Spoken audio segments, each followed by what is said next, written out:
우리에게 주시는 하나님 말씀 우리 함께 보겠습니다. 신약의 로마서 3장 23절부터 26절까지 말씀입니다. 로마서 3장 23절부터 26절 우리 함께 한 목소리로 같이 읽도록 하겠습니다.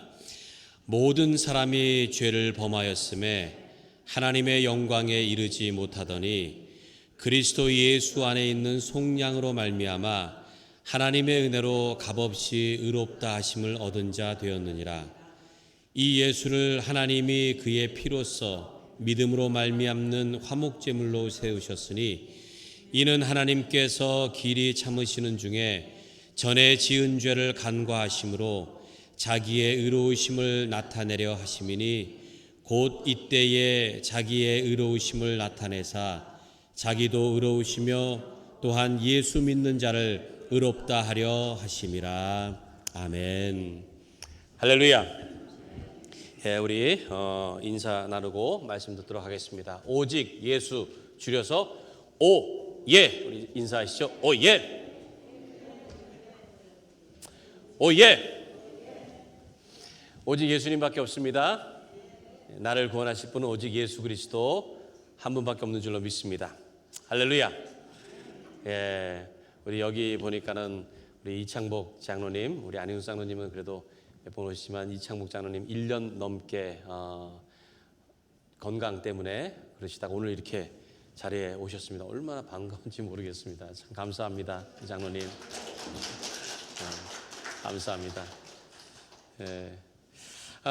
우리 표어, 올해 표어 한번 같이 빌립보서 1장 11절 1장 11절 말씀 같이 외우시는 분들은 저를 보고 하시고 아직도 못 외우시는 분들은 저기를 보고 예수 그리스도 시작.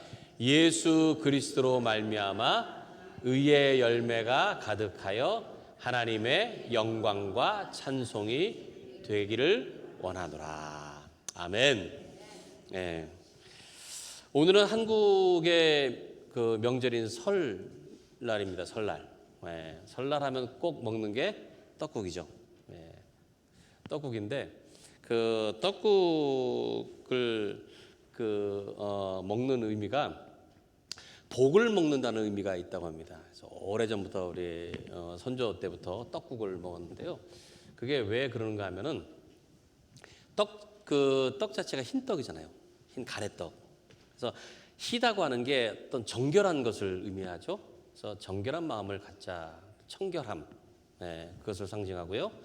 그 다음에 가래떡이 길잖아요. 그래서 길기 때문에 장수를 의미한답니다. 그래서 무병장수. 그리고 이것을 이렇게 썰면은 이게 동전 모양이 됐잖아요. 동전. 그래서 이것이 풍요로움을 의미하는. 그래서 이제 떡국을 먹는답니다.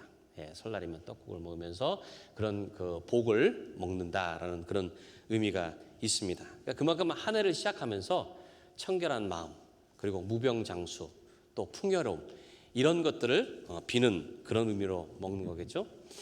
저는 오늘 말씀의 은혜가 여러분들에게 떡국처럼 임하기를 원합니다. 떡국처럼. 여러분들의 그 육신보다도 영적으로 여러분들이 그런 은혜 가운데서 정말 맛있는 그런 귀한 복이 되는 그런 말씀이 되기를 간절히 축원합니다. 지난 주일에는 제가 주의 말씀은 의롭다라는 제목으로 여러분과 함께 말씀을 나눴죠. 하나님의 말씀은 의롭기 때문에 그 말씀을 따라 살다 보면은 의의 열매를 맺게 된다라고 그렇게 말씀을 드렸습니다. 말씀을 따라 산다고 하는 것은 하나님의 기준을 따라 사는 거죠. 그래서 하나님의 뜻을 먼저 생각하고 하나님을 신뢰하고 그대로 행동하는 것, 이것을 의미합니다. 그런데 성경은 이것을 믿음이라고 표현을 해요. 믿음. 하나님께서 우리가 믿음의 조상이라고 불리는 아브라함을 부르실 때에 노년의 아들을 주시겠다고 약속을 하셨어요. 근데 처음에 아브라함은 자기의 그 종으로 있었던 그 엘리에셀을 양자로 삼으려고 했습니다. 그래서 그에게 이렇게 이어가려고 상속하려고 그렇게 생각을 했어요. 그때 하나님께서 이렇게 말씀하셨습니다. 창세기 15장 4절에서 6절인데요. 여호와의 말씀이 그에게 임하여 이르시되 그 사람이 내 상속자가 아니라 내 몸에서 날 자가 내 상속자가 되리라 하시고 그를 이끌고 밖으로 나가 이르시되 하늘을 우러러 뭇별을 셀 수 있나 보라. 또 그에게 이르시되 내 자손이 이와 같으리라. 아브라함이 여호와를 믿으니 여호와께서 이를 그의 의로 여기시고. 아브라함이 믿었더니 그거를 의로 여기셨다라고 말씀을 해요. 아브라함의 아내 사라가 나이가 많기 때문에 자식을 더 이상 낳을 수가 없었어요. 근데 하나님께서 약속하셨으니까 그대로 될 거라고 믿었다는 거예요. 믿었던. 그리고 하나님께서는 그 믿음을 의로 여기셨다라는 말씀이에요. 다시 말해서 하나님께서 말씀하셨으니까 그대로 되겠지라고 믿었고 그것을 의롭게 인정해 주셨다라는 그런 공식이 성립이 됩니다. 바울 사도가요, 이런 아브라함에 대해서 그 의를 이렇게 설명을 합니다. 그의 행함도 아니고 그의 할례도 아니고 그리고 그의 율법도 아니고 그의 믿음 때문이었다라고 그렇게 표현을 해요. 네. 그리고 그 믿음은 뭐냐? 바랄 수 없는 중에 바란 믿음. 바랄 수 없는 중에.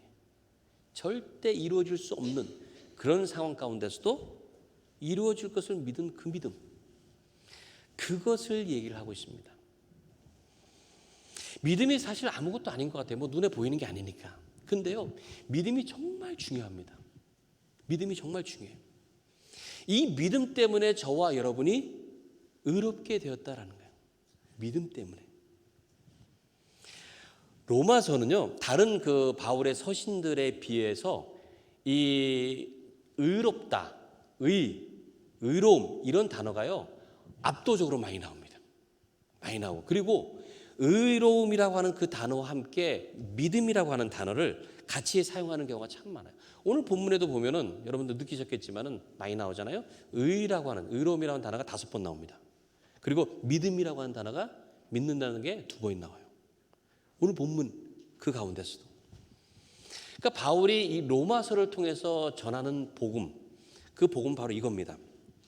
하나님의 구원이 마치 선물처럼 우리에게 주시는 것인데 의롭게 하시는 것 이것은 하나님의 일이며 그것이 인간의 믿음을 따라서 구원이 이루어진다는 거예요.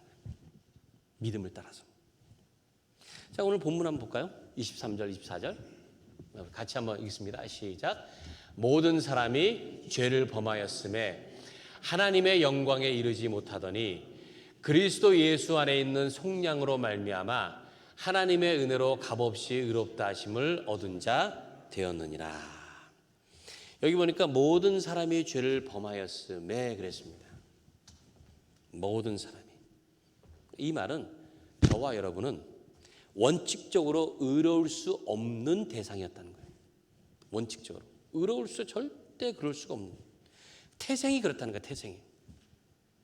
하나님과 가까이 할 수도 없고요. 만약에 가까이 하면 죽을 수밖에 없는 존재였다는 게 원래 우리가. 그런 죄인이었는데 그런데 그리스도 예수 안에 있는 속량으로 말미암아 의롭게 됐다 그러잖아요. 속량으로. 이 속량이라고 하는 단어가 좀 어렵습니다. 예, 속량. 발음도 어렵죠. 그렇죠? 속량. 속량했다. 이게 무슨 뜻인가 하면 값을 주고 되샀다라는 의미가 있어요. 값을 주고 내가 다시 샀다는 거예요. 그러니까 옛날에 노예를 그 돈을 주고 사고 팔고 했잖아요. 그 노예를 다시 샀다고 하는 의미예요. 다시. 예? 노예를 돈을 주고 산 거예요. 그리고 그에게 자유를 줬다. 그런 의미로 쓰이는 그런 단어입니다. 속량이라고 하는 게. 그러니까 예수님께서 우리를 속량했다라는 의미는 죄의 노예 가운데 있었는데 당신의 피로 값을 주고 우리를 샀다는 의미예요. 우리를. 그게 속량이라는 의미입니다. 그러니까 우리는 그 값을 지불할 능력도 없었고요. 그런 자격도 없었어요. 근데 하나님께서 자기 아들 예수 그리스도를 대신 죽게 하신 거예요. 대신. 그리고 우리를 그 죄로부터 건져내셨다는 겁니다. 그래서 값없이 의롭다 하심을 얻은 자 되었느니라 라고 말씀하는 거예요. 값없이 의롭다 하심을 얻은 자가 됩니다. 자, 요한일서 4장 10절에 이렇게 말씀합니다. 사랑은 여기 있으니 우리가 하나님을 사랑한 것이 아니요 하나님이 우리를 사랑하사 우리 죄를 속하기 위하여 화목제물로 그 아들을 보내셨습니다. 이것이 사랑이고 이것이 은혜고 이것이 복음입니다. 하나님께서 먼저 우리를 사랑하셨다는 거예요. 하나님께서 먼저 우리를 위해서 다가오셨고 구원하시기 위해서 죄를 사해 주셨다는 거예요. 그래서 우리를 의로운 사람으로 만들어 주셨다는 거예요. 오늘 25절 말씀에도 그와 같은 말씀입니다. 오늘 본문 25절 같이 읽습니다. 시작. 이 예수를 하나님이 그의 피로써 믿음으로 말미암는 화목제물로 세우셨으니 이는 하나님께서 길이 참으시는 중에 전에 지은 죄를 간과하심으로 자기의 의로우심을 나타내려 하심이니. 간과하셨다. 이 간과하셨다는 말이 뭐냐면 너그럽게 봐준다라는 의미가 있어요. 너그럽게 봐준다. 그러니까 분명히 죄가 있어요. 죄가 있는데 그냥 눈 감아 주셨다는 거예요. 만약에 그렇지 않으면 우리는 죽을 수밖에 없는 거였는데 재판장이 보니까 예수님이셨던 거예요. 그래서 예수님이 그것을 죄가 아닌 것으로 쳐주셨다라는 의미예요. 제가 전에 그 TD 우리 트레스티아스 그 영성 훈련 하는데 거기가 이제 프론트로얄입니다. 프론트로얄. 근데 거기를 이제 다니는데 그 동네가 이제 작은 동네예요. 근데 그 동네를 들어가는 그 앞에 있는 길이 55번 도로입니다. 55번. 예, 길 도로 넘버가 55번. 근데 거기가 그 스피드 리밋 제한 속도가 25마일이에요. 근데 25마일인데 사실은 25마일로 달릴 만한 길 같지는 않아요. 예, 이렇게 뭐 요즘은 좀 이제 건물이 들어섰지만 뭐 전혀 그렇지 않고.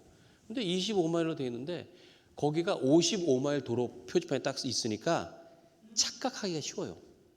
네, 마치 55번 그게 55마일이라고 써 있는 것처럼 그렇게 많은 사람들이 그렇게 착각을 합니다. 저희 집에도 한 사람 있었어요. 그분께서 거기서 제한 속도를 분명히 지키는 걸로 생각하고서는 달렸어요. 근데 경찰이 잡더래요. 그래서 웬일이야 했더니 여기는 25마일 존이라고. 그러고 나서 보니까 55가 제한 속도가 아니고 길 이름이었던 거예요. 예. 어떻게 합니까? 꼭 그렇게 되도록 만들어 놓은 거예요. 그러니까 나중에 얘기를 들어보니까 그런 시골 같은 데서는 그런 데서 이제 그 벌금을 받잖아요. 그런 게 또 주 수입원이 될 수 있기 때문에 그러니까 그런 걸 이렇게 굳이 고치지 않는답니다. 예, 그거를. 그래서 저희도 코트를 갔어요. 같이 코트를 갔어요. 갔더니만은 이제 판사 앞에서 이제 이렇게 변론이라고 하나 그런 거 하잖아요. 근데 먼저 판사 그러더라고요. 그거 다들 속는다. 많이 속는다. 그러니까 내가 봐줄 테니까 조금만 내라 하면서 속도도 줄여주고요. 알아서. 그리고 또 그 벌금도 줄여주더라고요. 그래서 뭐 조금만 내고 나오는데 괜히 기분이 좋더라고요. 알아서. 근데 그러면서 아예 안 냈으면 얼마나 좋았을까라는 그런 생각이 들었습니다. 이 의롭게 한다라고 하는 단어, 이게 무죄라는 그런 의미를 갖고 있습니다. 죄가 없다라는 거. 죄가 없다. 재판장 앞에 섰는데 내가 분명히 저지른 죄가 있어요. 그래서 마땅히 벌을 받아야 됩니다. 근데 재판장이 내가 그냥 용서해 주겠다. 없는 걸로 해주겠다. Not guilty. 그걸 받으면 얼마나 기분 좋겠어요. 얼마나. 마치 그와 같은 거예요. 간과했다라는 게 바로 그런 의미입니다. 우리가 죄가 있었는데 예수님께서 재판장이 되셔서 내가 너 죄 없는 걸로 해주겠다. Not guilty. 그렇게 해주신 겁니다. 그런데 그 근거가 뭐냐? 근거. 그냥 해주신 게 아니라 그 근거가 바로 우리의 믿음이라는 거예요. 믿음 때문에 그렇게 해주신다는 거예요. 그래서 26절 말씀 볼까요? 26절 말씀. 곧 이때에 자기의 의로우심을 나타내사 자기도 의로우시며 또한 예수 믿는 자를 의롭다 하려 하심이라. 자기를 믿는 자를 의롭게 하신다는 말씀입니다. 우리의 믿음, 나의 믿음이 나를 의롭게 만든 것인 줄로 믿습니다. 근데 이거를 더 정확하게 말씀드리면 나의 믿음을 통해서 하나님께서 의롭게 되도록 이루어 주신 줄로 믿습니다. 바로 그거예요. 이 구약에 보면은 구약에서 사용되는 이 의로움이라는 단어는 대개 구원과 연결되어 있습니다. 구원. 즉 하나님께서 의로우신 하나님, 또 의로움을 보이셨다라고 하는 것은 대개 구원하셨다는 것과 같이 그런 맥락으로 그렇게 쓰여졌습니다. 바울이요 바로 그 의의 개념을 따라서 하나님의 의로우심이 우리를 구원하신 것으로 그렇게 풀어서 전하고 있습니다. 하나님의 의로우심을 따라서 내가 예수 그리스도를 믿고 입으로 시인을 하면은 그 믿음을 따라서 하나님께서 의로운 사람으로 인정해 주신다. 그리고 구원해 주신다. 그 뜻을 설명을 하고 있습니다. 이게 얼마나 큰 은혜인지 아세요? 이게 우리가 믿음으로 구원을 얻게 된다고 하는 거예요. 만약에 여러분 이렇게 한번 생각해 보세요. 만약에 예수님께서 이 땅에 오시지 않았고요, 우리가 전에처럼 그냥 계속 율법을 따라 전통을 따라서 계속 이렇게 제사를 드린다면 지금 여러분들이 앉아서 이렇게 예배 드리는 게 아니잖아요. 네? 그 율법을 다 지켜야 되고요. 얼마나 그게 어렵습니까? 지금 이렇게 예배 드리는 게 이렇게 드리는 게 아니고요. 여러분들 희생 제물을 하나씩 다 갖고 와야 돼요. 네. 뭐 양이든 염소든 또 어떤 경우 소를 끌고 와야 돼요. 네. 그리고는 여기다가 이렇게 번제 드리도록 이렇게 제단을 해놓고 태워서 드려야 돼요. 그럼 저는 뭐 하겠어요? 맨날 여러분들 가져온 거 와가지고 죽여가지고 제가 전에도 말씀드렸지만 저는 할 게 그거잖아요. 가가지고 뭐 피 다 뽑고 부위별로 해가지고 그거 태워서 네, 여러분들. 그리고 여러분들 상태를 볼 때는 제가 더 많이 해야 될 것 같아요. 네, 얼마나 자주. 그러면 그냥 그거 하루 종일 그냥 계속 그냥 그것만 했을 거 아니에요. 그리고 여러분들 보세요. 율법에 따라서 613가지입니다. 613가지. 그거를 여러분들이 부정하지 않게 늘 정결함을 유지하려고 지키려면요 얼마나 힘들었겠어요. 근데 예수님께서 오신 다음에는 믿음으로 하면 된다는 거예요. 믿음으로. 예수님 믿기만 하면 네, 믿기 얼마나 감사해요. 네. 그런데 우리가 믿음으로 의롭게 된다고 하는 것을 그렇다고 해서 무슨 율법적인 것, 행위적인 것 이런 게 필요 없다는 의미는 아닙니다. 예수님께서도 율법을 폐하러 온 것이 아니고 어떻게 하러 오셨다고요? 완전하게 하려고 오셨다고 그랬잖아요. 예. 그러니까 율법이 잘못됐다는 얘기가 아니에요. 하지 말라는 얘기가 아닙니다.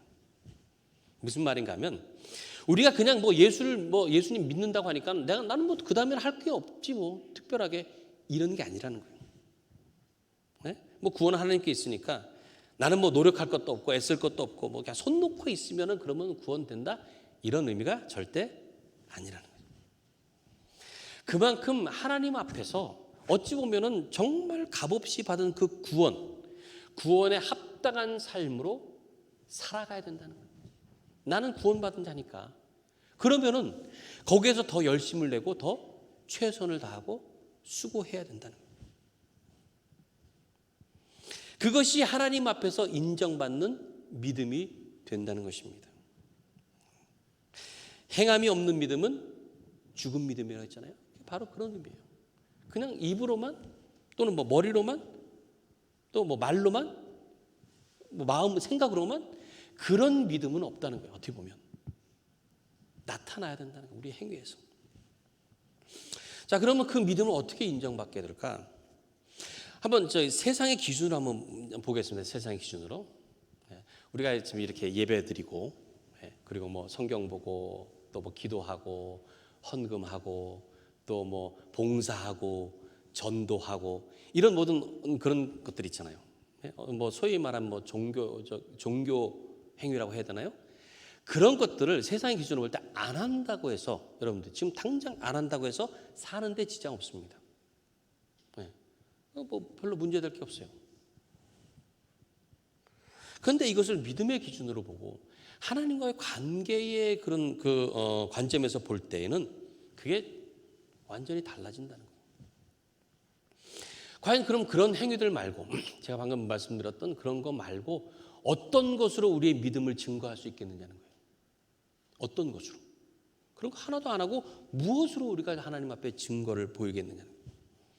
왜 성도들이, 크리스천들이 예배하고 성경 보고 기도하고 왜 전도하고 헌금하고 봉사하고 왜 그런 걸 할까요? 그게 믿음의 증거이기 때문에 그래요. 그걸로 인해서. 이게 무슨 정해진 법이고 뭐 전통이니까 하는 그런 게 아닙니다. 하나님 앞에서 내가 하나님을 믿고 하나님을 의지하고 또 하나님을 섬긴다고 하는 것이 나타나는 것이 바로 그런 것들입니다. 그런 것들이에요. 그래서 뭐 종교적인 행위라고 해야 되나요? 그런 것들을 통해서 어찌 보면 하나님의 성품을 닮아가게 되고요. 하나님의 복음을 알게 되고 하나님의 사랑을 나누게 되고 그리고 하나님의 은혜를 깨닫게 되는 것입니다. 그리고 이런 행위들이요, 또 어찌 보면은 우리가 믿음을 갖는 데 있어서 훈련과도 같습니다. 훈련과도 같아요.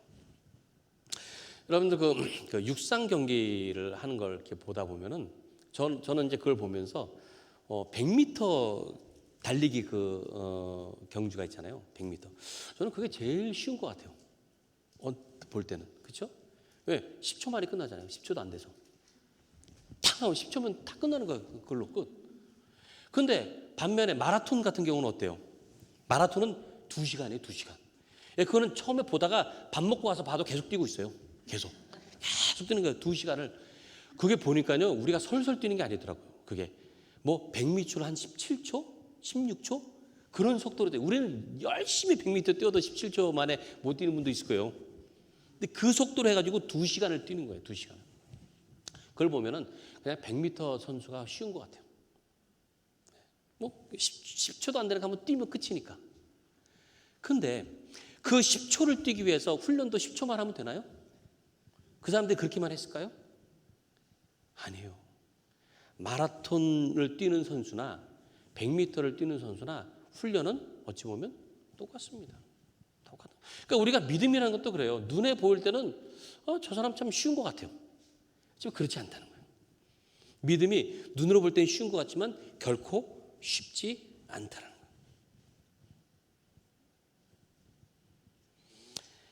우리가 하나님 앞에 인정받는 믿음을 갖기 위해서는 어떤 모양으로든 수고와 열심이 있어야 된다는 말씀입니다. 베드로전서 1장 7절 말씀에 이렇게 말씀합니다. 세번역 성경입니다. 우리 같이 한번 읽어볼까요? 시작. 하나님께서는 여러분의 믿음을 단련하셔서 불로 단련하지만 결국 없어지고 마는 금보다 더 귀한 것이 되게 하시며 예수 그리스도께서 나타나실 때에 여러분에게 칭찬과 영광과 존귀를 얻게 해 주십니다. 믿음이 단련되고 성장해야 된다고 말씀하고 있습니다. 주님 앞에 섰을 때에 인정받을 수 있는 그 믿음을 유지해야 되는 거예요. 오늘도 우리가 예배드리고 또 말씀, 기도 열심히 다 그 모든 그 믿음 생활하는 그 모든 것들을 다 수고하고 하는 최선을 다하는 것, 그런 여러분들의 믿음이 금보다 귀한 믿음인 줄로 믿습니다. 금보다 귀한. 언제 주님 앞에 서게 될지 아무도 모릅니다. 주님 날이 와서 우리가 다 같이 설 수도 있고요. 개인적으로 먼저 가서 설 수도 있어요. 근데 주님 앞에 딱 섰을 때에 어떤 모습으로 서게 될까요, 우리가? 바울은요, 자기가 주님 앞에 섰을 때의 모습을 어떻게 될까라는 마음으로 이렇게 고백하고 있습니다. 디모데후서 4장 7절 8절 말씀.